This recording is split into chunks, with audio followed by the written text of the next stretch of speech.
Time had lost meaning in Felicity's mind. It was torture, she knew.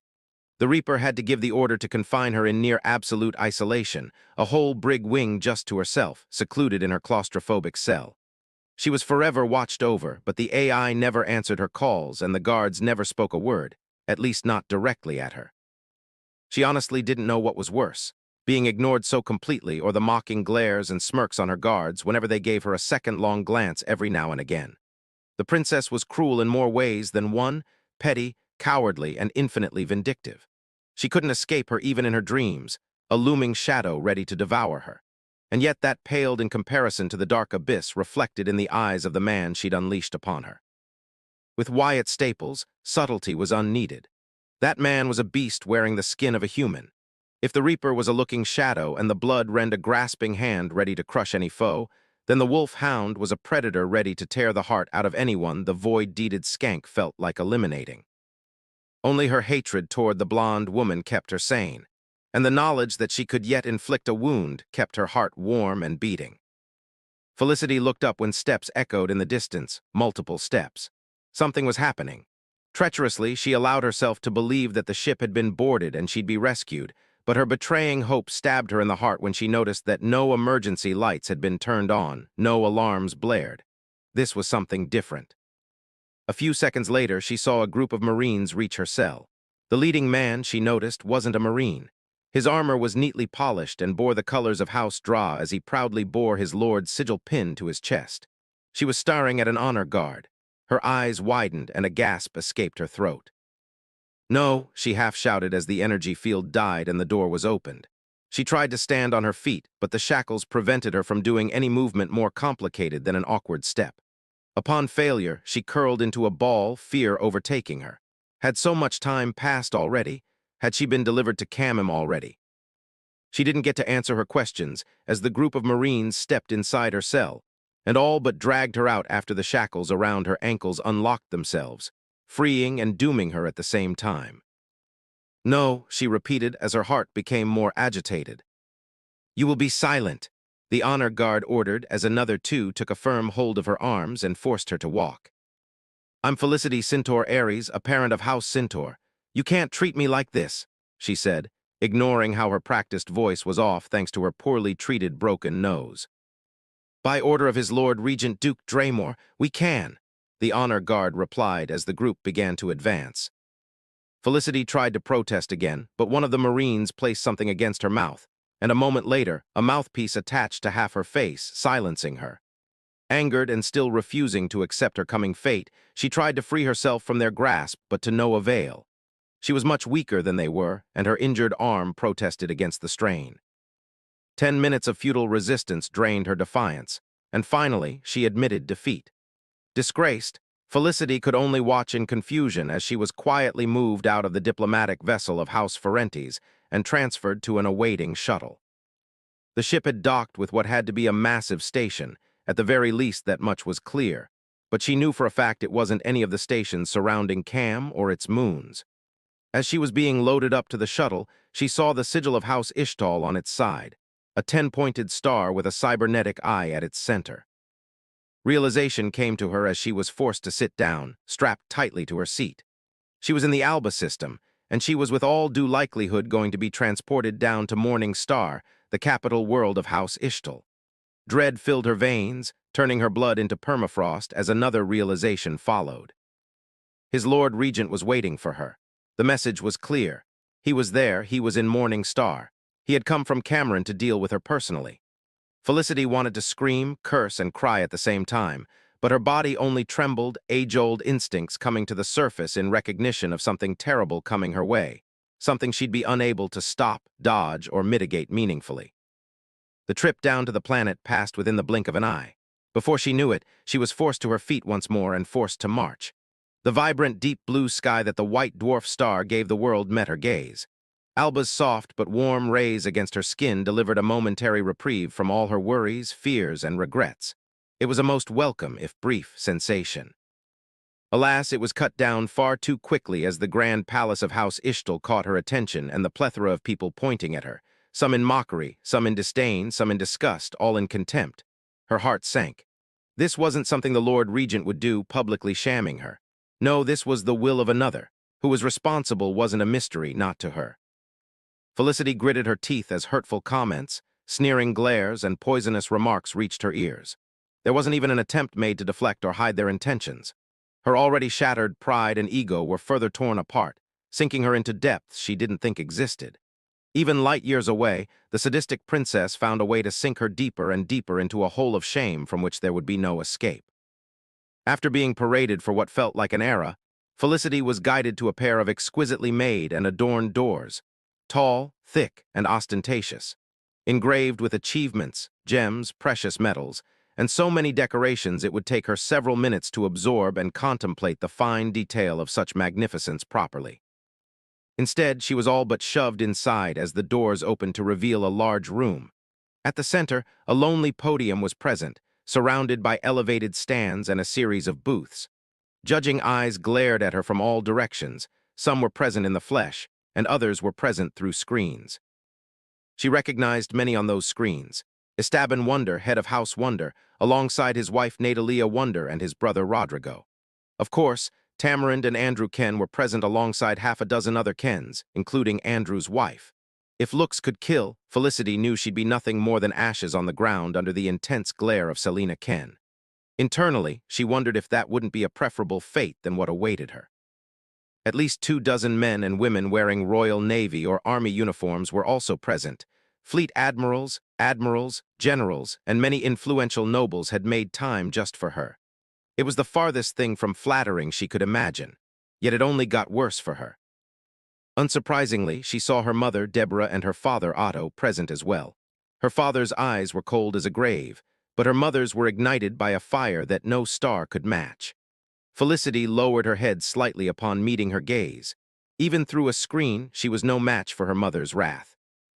Not content with that, she also found the contemptuous gazes of several of her relatives, cousins, aunts, and uncles, all summoned by her mother to bear witness to her humiliation. Other heads from prominent minor houses were also present, but all of those eyes paled compared to the nobles there to glare at her in the flesh. 24 members of House Ishtal were seated across two booths, with Morris Ishtal sharing a higher booth with, much to her shock, Patrick Anderson and her cousin, Federico Cintor. The latter did not attempt to hide his smugness, and his gaze held no contempt or pity, only mocking superiority. She glared at him, but that only made him smile more. She could see it in his eyes, how much he was enjoying witnessing her downfall. Curse him, Felicity thought bitterly. He'd risen where she'd failed. It wasn't fair, yet it was all too real. Her eyes moved away from him only to see Hadrian Tiggin sitting at the most elevated booth, sitting at the left side of his Lord Regent, Duke Cornelius Draw himself, while at his right his green-armored daughter, Veronica Draymore, sat with an unreadable expression. Hadrian's gaze only transmitted disappointment. The Duke's gaze was a mystery to her. Even now, he maintained his composure, but Veronica's eyes betrayed her expression. There was murder in her eyes, cold, ruthless, merciless, and cruel murder, and a promise of pain preceding it. Only after she stopped at the podium did her body remember to breathe. She gasped for air, her body trembling as she noticed that she wasn't completely alone. Captain Ciro Ortega, Maximilian Uzurk, Casimir Keiston, and Javier Wonder were all present on the lowest booth. Only then did she notice the small camera drones floating about the room and the few screens with all of their faces on them, including hers. Felicity Cintor, the booming voice of Cornelius Draw cut through the tense silence with the same force as a powerful thunder, followed a lightning strike. You've been brought before me so that I may bestow upon you a punishment most fitting for your numerous transgressions. With a simple hand gesture from the Duke, the honor guard moved in closer and removed her mask. My Lord Regent, please, a trial is unnecessary, Felicity protested a second after she was able to speak. Trial? Deborah Cintor asked, and Felicity's eyes landed on her stern mother. Felicity inherited her mother's features, that much was evident, but the ebony-skinned woman had no love in her eyes at that moment for her daughter. There is no trial to be had. This is merely a formality, Felicity. There is no evidence to prove any theoretical innocence. No, Felicity shouted again, the fear she held for her mother replaced by desperation. Turning to the Duke, she all but threw herself at his feet. My Lord Regent, please, I beg of you, show your benevolence. I will not fail you a second time. All eyes quietly and discreetly turned to Cornelius as the blond man stared down at the black-haired woman on the verge of tears. After 10 long seconds, he spoke. "Felicity Cintor, do you understand what you've done?" Felicity weakly rose to her feet before replying. I understand that much shame has been cast upon your name, my Lord Regent, thanks to my defeat. 6 ships were lost, and the Reaper claimed a substantial victory in the name of the Pretender Prince. I can only offer my deepest apologies and promise you that I will do everything in my power to cleanse this misstep away should you forgive me, my Lord Regent, she begged. Cornelius closed his eyes, placing a hand on his daughter's shaking shoulder. Veronica calmed down instantly, but her glare remained pure and focused on the black-haired woman. "You truly don't understand what you've done, do you?" Cornelius began, opening his eyes, paralyzing Felicity where she stood. "Do you believe me to be so vain?" he asked, casting a cold, tangible silence in the room for several long moments. "Your Majesty?" Felicity asked, confused and afraid. "I sent you on a significant but safe diplomatic mission to gain House Ferrant's support and recognition. Failing that, it was your duty to secure an advantage that would benefit our cause and hinder my nephew. This, marginally speaking, you've accomplished," Cornelius said, choosing not to mention that Felicity's victory was but a minor, if costly one, and only achieved because his niece Clara allowed it to happen. In that, he couldn't blame Felicity. Very few could ever hope to pose a challenge to his favored niece. Felicity had been outmatched from the very start. Things would have been much different if she had faced someone other than Clara. "However, you overreached the confidence I placed in you. I can understand, and I even applaud your initiative to track my niece and shadow her movements. This is where all praise ends, Felicity." His eyes narrowed. Felicity trembled. "My liege." "Silence," Hadrian bellowed. "His Lord Regent is speaking." Cornelius allowed a moment to pass before continuing. "You perceived an insult done to you by Princess Clara Astor. You allowed your ego to override your critical thinking. Your arrogance blinded you, setting yourself on a path for personal revenge to right a wrong in your mind." He pointed a finger at her, "and claimed that you were doing it in my name, honor, and glory." He continued without allowing her to beg or interrupt him again. "At every turn, your retinue weighed the risks, accepting them as plausible but never desiring to claim my niece's head outright. A chance of victory was possible, this I recognize. However, when you arrived in the Haystrung system, you began to overrule them and fully use your authority to carry forth your vengeance. You lied, manipulated, and forced the men and women under you to obey without hesitation, and sparing not a moment to heed the advice of those with more experience than you in the field of combat." Cornelius lowered his hand, his usually unshakable expression cracking to show his displeasure with a frown and a displeased grimace. "Unable to see reason and ignoring the pleas for retreat, you charged forth. What was the result of your pointless bravado? 2 ships and 1,078 lives lost against the Drazen." He paused for a moment. "If you had chosen to retreat at this point, your punishment would have been great but not condemnation. But how could you, Felicity Cintor, allow your hated enemies to survive? Furthermore, as if your monumental blunder wasn't colossal at this point, you decided to use Casimir Ken to broadcast provocative and insulting terms of surrender. Your prose does not blind me. You aim to kill them all and in doing so, salve your wounded pride," he declared, slamming a fist on the booth's edge, surprising everyone. Felicity fell to the ground, her legs no longer supporting her weight. "What did it gain you? You were bested. The lone wolf in service to House Kaor was defeated. A justified mutiny was conducted by Javier Wonder, further crippling your already breaking forces. Casimir Ken was maimed." He spat angrily, slamming his fist for a second time. "The rest of your fleet was captured, and over 2,000 lives were lost, all because of your infantile, petulant, short-sighted, ego-driven actions, Felicity." "My lord, Felicity tried to speak, to say anything in her defense, but words failed her. Letting out a deep exhale that rumbled in his chest, Cornelius regained most of his composure as he continued. "I'm not an idealistic fool. Losses are inevitable in conflicts of power. Sacrifices are expected to occur, but what you did was not only entirely preventable, it was unnecessary. Your actions alone, while far from crippling, have painted me as incompetent. You delivered to my nephew a substantial victory on paper in your thirst for revenge and self-aggrandizement. How many great houses, I wonder, are reconsidering their stance as we speak? How many minor houses will flock to my nephew's banner? Will other lone wolves leap at the chance to bolster his ranks, or abandon their posts after the roaring thunder's defeat at the hands of an unknown squadron led by a commoner turned baron. He paused, waiting for an answer. When it didn't come, he pressed on. Felicity's mind was a jumbled mess, unable to form any coherent response. Yet, the mention of Wyatt Staples gave her direction. Slowly, enough focus returned to her, and she forced herself to stand again on shaky legs. My Lord Regent, I was deluded, cornered, and tricked by the Reaper. I thought that by removing her, Cynthia Winfield and Redford Kalin in one fell swoop would bring you much joy and glory. They insult you with their defiance, she tried to beg, to use her honeyed words to gain any possible advantage, however minuscule. Her head shifted to glare at Javier Wonder. That coward should be put on trial too, a coward who ran. Then she glared at Cyro. And that traitor, he all but allowed Wyatt Staples to capture us, another coward who surrendered instead of fulfilling his duty. Silence that poisonous tongue of yours, Cintor, Maximilian Uzurk rebuked with disdain. It is true that we're hardly blameless for your debacle, but it was you who pressed further down the abyss of your failure, the retired lone wolf exclaimed. Dare you not blame Captain Cyro Ortega? He performed his duties to the best of his abilities under your subpar commanding guidance, ungrateful scoundrel. It is due to his actions and those of the wolfhound that those who survived did so.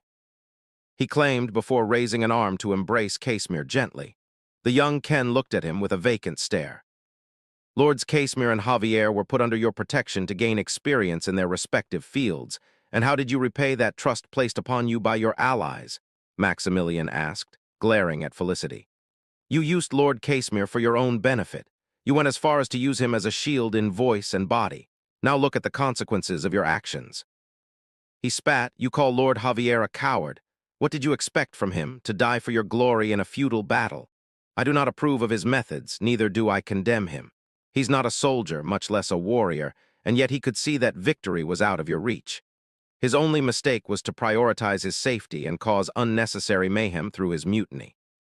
Felicity gritted her teeth, unable to respond to Maximilian's words.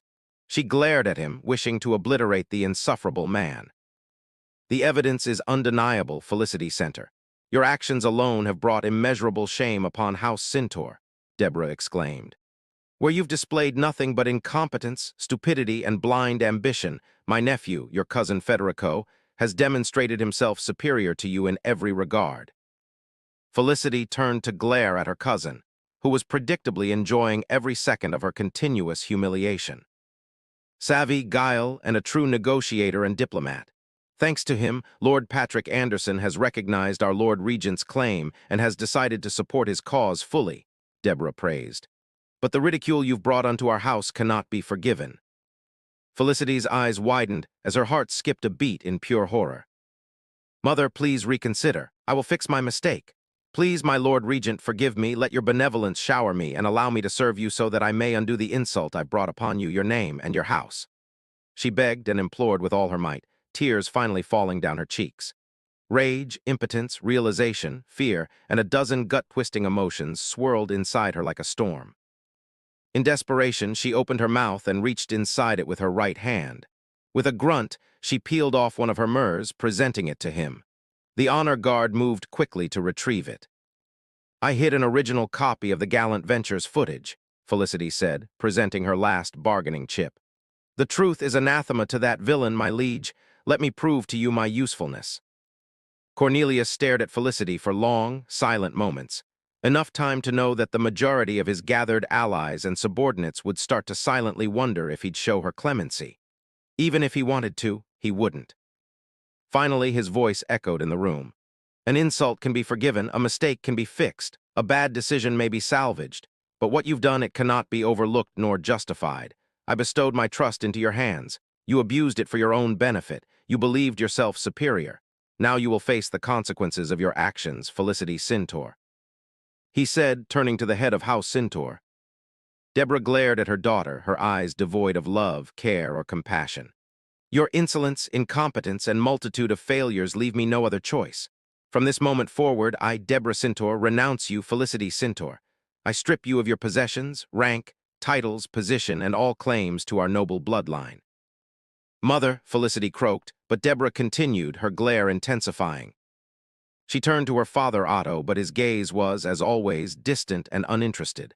Before him, she was less than a gnat. The rest of her family was no better. Hatred and delight mixed in their gazes, further pushing her down a bottomless pit of pure humiliation. House Kaor no longer recognizes you. I no longer recognize you as my daughter. All records of your existence will be purged and removed. Your name will only be remembered in infamy and as a cautionary tale for those who come after. There will be no legacy for you to carve or embrace. Oblivion awaits you. You will not be mourned nor missed, Deborah declared cruelly, her intense, honey-colored eyes fixated on the woman who was once her favored daughter. Again, Felicity collapsed, her mind barely able to process everything happening. She was now destitute, hated, and unrecognized by her house. She had nothing left now. Even her small victory had turned to ashes, leaving nothing in its wake but ruination. What was my mistake? She asked herself. No answer came. My Lord Regent, Deborah continued, causing Felicity to look up weakly. This vile criminal is yours to punish. House Cintor has no interest in her any more. May this be proof of our loyalty. So it does, so I shall, replied Cornelius, much to Deborah's evident joy and to the relief of every other Cintor present. Excuse me, my Lord Regent, Sir Ordega interrupted suddenly. Murmurs were heard, but were silenced a moment later by Cornelius's hand gesture for him to continue. I believe, lady, my apologies, I believe that woman has a message for you, sent by Her Majesty Princess Clara Astor. Feeling numb, Felicity repeated the message the Reaper had forced her to memorize to the letter. For an instant, the idea of remaining silent crossed her mind. What else did she have to lose now? Indeed, what else did she have to lose now? She was nothing now. Duke Cornelius Draymore, traitor to the Principality, your ambitions will never see fruition. Victory has eluded you now and will forevermore. With kind regards, Clara Astor, second princess of the Atorian Principality, said the ebony-skinned woman, her voice barely louder than a slurred whisper, but the microphones caught and transmitted every word. How dare she? Veronica jumped to her feet, her right hand grasping her sword's grip, mirroring her indignation. Several gasps of outrage were heard. Still, a raised hand from her father silenced them all before the room devolved into a cacophony of insults and pointless demands. Glaring at the woman, she sat down, obeying her father's command. My niece wishes to provoke in me displeasure. She has failed. An empty taunt, her message, Cornelius remarked calmly. Then he turned to Felicity. Now I shall dictate your punishment. My hands will not be sullied with your filth, Felicity. My daughter, Veronica Draymore, shall personally ensure you comprehend the full weight of your misguided ambitions. Your desire was to serve me still. I'll grant you your request. Take her away. My daughter shall tend to her from now on. As Felicity was dragged away, he turned to face the audience, raising both arms in a simulation of an embrace. His booming, strong voice echoed with the certainty of a man to whom the concepts of failure and doubt did not exist. Do you see the petty tricks my nephew relies upon? He calls upon his sister to do what he cannot. He knows not what the burden of leadership entails. He speaks of me as a traitor because I didn't bow before him unconditionally. I do not hate him. I would rather see him surrender than be dead, but I will not hesitate to do what is needed for the future of the Principality under my guidance. A true prince, strong, capable, unyielding, and wise, will sit on the throne instead of a foolish idealist. The Principality and its truest sons and daughters shall prosper thanks to us. The hammer of Detour is strong. The hammer of Detour is strong. The chant came back fierce and loud. Cornelius lowered his arms and turned to leave. Hadrian and Veronica stood up immediately as the booth's door opened. As he stepped out, several honor guard were waiting for him. Bring Ciro Ordega and Maximilian Uzurk before me. At once, my liege, one of the honor guard replied, bowing. His eyes flickered for a brief moment, then he continued. It is done, my liege. They will arrive shortly. Father, Veronica asked, should I give that disgrace of a woman a slow, painful end, or am I to make of her what I wish? Cornelius turned to his daughter. Do not kill her and avoid permanent disfigurement, he said. Now go, I will call for you once I require your strength, Veronica. Of course, Lord Father. Veronica bowed her head, then turned to leave with an eager, hungry, unnerving smile. Once she was gone, Cornelius turned to Hadrian. Cruel of me, is it not? Hadrian pondered momentarily before answering. Out of necessity, my lord, your daughter is enthusiastic, the older man commented dryly. To my deepest regret, Cornelius admitted, breathing out heavily. It only took less than a minute for Ciro and Maximilian to be brought before him. Both men bowed their heads in respect once they came to a halt. "Raise your heads," they obeyed. "I've read your reports and your letters of resignation. House Cintor laments the loss of their lone wolf, but given the circumstances, they didn't protest too much, did they, Roaring Thunder?" Maximilian smiled. "Deborah tried to claim my services as oathbound, but I deflected her easily. My guess is that she wanted to save face, Lord Cornelius." Cornelius returned the smile. "What will you do now? Most lone wolves retire at much older ages."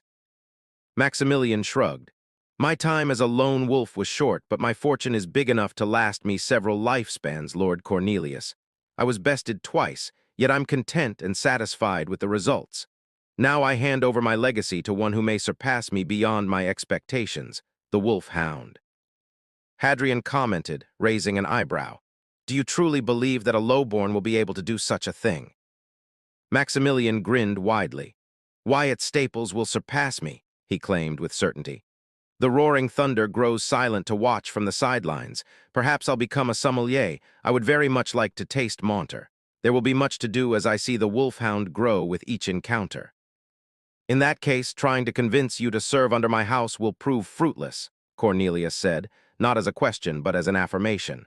"My niece tried to recruit you, didn't she?" Maximilian nodded.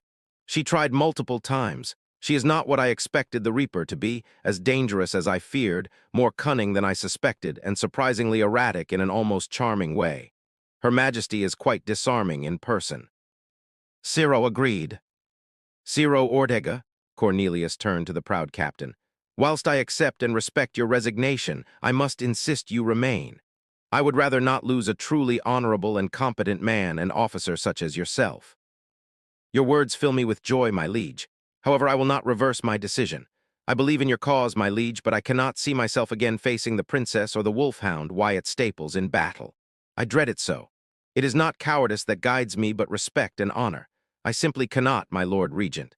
Once this conflict is over and ends with your victory, if you will have me, I will re-enlist to serve you once more, my liege," Ciro confessed. Then he reached into his uniform. The honor guard didn't react. They knew he was unarmed, only carrying a regular and innocuous sealed letter with him. "Her Majesty asked me to give this to you." Cornelius hummed with interest, accepting the letter. "And so you have.